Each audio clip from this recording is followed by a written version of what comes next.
Hi everyone, it's Miss Terry, and I'm here to talk about this month's selections for students in 4th grade. We'll do some fiction, we'll do some graphic novels, and then we'll do some nonfiction. This first book is called Alice's Farm, A Rabbit's Tale, and this is the story about the Harveys, and they have just moved from the city into the country to start farming, and their young son Caleb is kind of struggling with this. He's having a hard time adjusting. And then this little rabbit named Alice sees the Harveys and realizes that they really are a nice family, and her rabbit family decide that they're going to help them to succeed by helping to tend the garden and make sure that they know what they're doing, especially after they hear a plot by a developer to take over the farm and pretty much destroy it, which is, it's Alice's home, so they don't want that to happen, and they get a lot of help from the family's dog named Foxy. And he decides that he's going to help make sure that his family is safe as well. So if you like stories told from an animal's point of view, you will enjoy Alice's Farm. This next one is called The Girl Who Stole an Elephant, and this is about a girl named Chaya.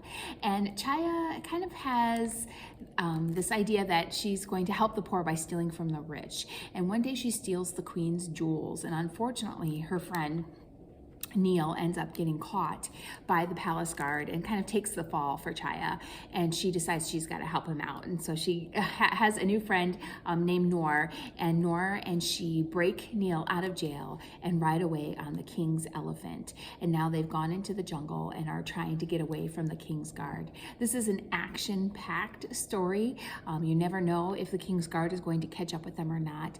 And Chaya realizes that she's going to have to help not only Noor survive the jungle, but herself, and help repair the damage to Neil's reputation and figure out how she's going to get out of this mess. Just The Girl Who Stole an Elephant. A little bit of survivor story in there as well. This next one is called Maria and the Plague, and this is part of the Girls Survive story. And this is during a time when, a lot of bad weather and natural disasters have happened. And the city is not doing well at all. There's not a lot of food left, and Maria has to fight for every bread that she gets for her family. And on top of everything, the Black Plague has come and is starting to kind of wreak havoc throughout the city, killing a lot of people. So Maria is doing everything she can to survive. If you like the books, the I Survived series, you probably will enjoy the Girls Survive series as well. These next two are Choose Your Own Adventures. This first one is called Game Day Baseball, and this is a sports Choose Your Own Adventure where you actually get to play the game. This one has 41 choices and 22 different endings, so that's where you read for a little bit, and then it says, do you want to do this or do you want to do that? And then you have to make a choice. So you can read it over and over again with a different outcome each time. And then the second one is called Can You Save an Endangered Species?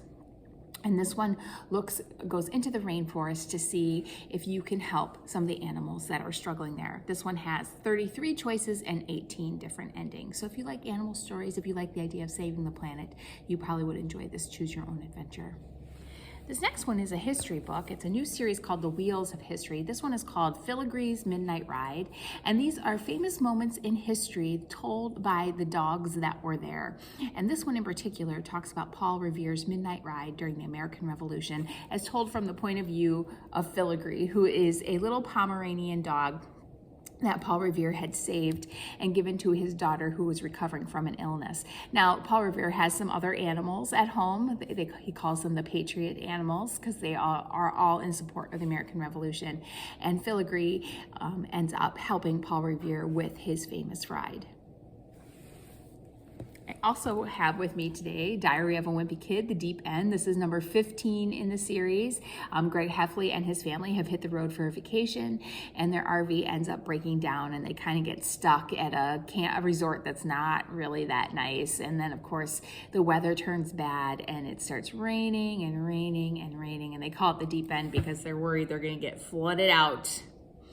So if you enjoyed Diary of a Wimpy Kid, I'm sure you'll enjoy the latest installment. Another series that has a new one out is the 130 Story Treehouse. It started with only 13 stories, and now they're up to 130. And this new one has a whole bunch of different new levels to the treehouse, including a grabinator, which can grab anything from anywhere at any time. It'd be kind of handy. Never have to get up off the couch. And then this last fiction one I have with me is one of K.R. Alexander's. As you know, he's kind of a step up from Goosebumps. It's a little bit definitely on the creepy side. This one is called The Collected. It's actually a sequel to The Collector, if some of you have read that, but you don't necessarily have to read the first one in order to understand the second one. And this is a story about two sisters, Josie and Anna. The first story had been about Josie, and now we're coming back to Anna. And the girls have to return to their grandmother's house, which is really kind of creepy. Josie never really talks about what happened there, but Anna knows that something bad happened. But if Josie doesn't tell Anna what happened, Anna's not going to know the evil that lurks there, especially in the woods surrounding the house. I don't know what it is, but there's just something about baby dolls that just are super, super creepy. So that is The Collected.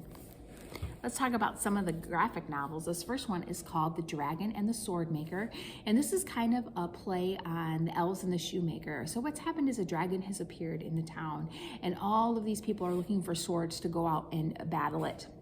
And the sword maker cannot keep up until one day all of these swords start appearing in his shop, and he decides to stay up one night to see where they're coming from, and it turns out it's the dragon who's making them. And he's trying to figure out, why would she be making all of these swords just to have people come and fight her? So that's called The Dragon and the Sword Maker. This next one is also a bit of a mystery. This is part of the Surfside Girls series. This one is called The Mystery at the Old Rancho. And the Surfside Girls love to surf, and they live near Danger Point, which actually was owned by a very wealthy man who passed away. And it turns out that Danger Point is infested with ghosts, and they're not mean ghosts, but they often get themselves into trouble. And in this one, something has one of the ghosts spooked, and the Surfside Girls decide that they're going to try to figure out the mystery of what is happening to that ghost. All at the same time, they're involved in a surf competition, and there's a cute surfer boy that they're interested in. So that is called The Mystery at the Old Rancho. Castronauts Race to Mars is also the second in the series, and this is a story about a group of cats. In their first adventure, they ended up saving the planet, but now they're kind of getting lazy and just kind of sitting around, and the world is kind of like, hey, come on, you're slacking off, let's do something. Well, their rivals, the Cosmocats, have decided that they're going to launch a mission to be the first cats to land on Mars, and the castronauts are like, oh no, we're not going to be left behind, and the race to Mars begins. If you like cats, you'll enjoy this book. If you like silly space adventures, you also will enjoy this book. This next one is a new Geronimo Stilton graphic novel. If you're familiar with the books, you probably would enjoy the graphic novels. And this one is called Slime for Dinner. And Geronimo receives a strange package in the mail. And when he unwraps it, it's actually a coffin. And it is inviting him to a dinner at Cacklefur Castle, and there's some mystery afoot. You can kind of see what's coming up behind him. So Geronimo loves to solve mysteries. I'm not going to talk too much about this one, but this is a manga version of Frozen 2. So if you kind of like that Japanese style of comics, you might enjoy reading about Anna and Elsa in that format. Look at, there's that cutie pie. They are also making graphic novels of the I Survived series, and this one is I Survived the Shark Attacks of 1916, and it's told from a point of view of a young boy who's come to live with his uncle as his military parents travel around the world, and he kind of is getting teased by these boys, and then an actual shark appears in the waters by his uncle's house. So if you like shark books, you'll enjoy this. This is all based on true events. And then the last graphic novel is called Cat and Cat, Cat Out of Water. And this is a story about a girl named Cat and her pet cat and her single dad. And they have gone on vacation, and dad sometimes has a hard time handling the two of them. They get into a lot of mishaps. And now he's dropped the bomb that they are going to move when they return home. And Cat are like, how is that gonna work? So if you like fun stories about kids and their pets, you will enjoy Cat and Cat. This is the second in the series as well. Again, you don't have to read them in order. Nonfiction wise, I have a new recipe book. This one is called No Fail Favorite Eats. It has great recipes that are easy to follow. One of the things I like about this series, it also gives you the option of how to turn any recipe into a vegan option. This one has, when it says favorites, things like mac and cheese, French bread pizza, granola, and other delicious treats. This is a new one in the Build It Lego series. This one is called Build It Sea Life. And one of the things I really like about these books is it just kind of tells you some things that you can build with those Legos that you have sitting around. If you've already made the kits and you're like, I wonder what else I can build with these, this will give you some really easy step-by-step instructions on how to build things from the sea, like an octopus and an orca, and duck, and all of those turtles down here. So if you enjoy playing with your Legos but need some new inspiration, then I would recommend the Build It series.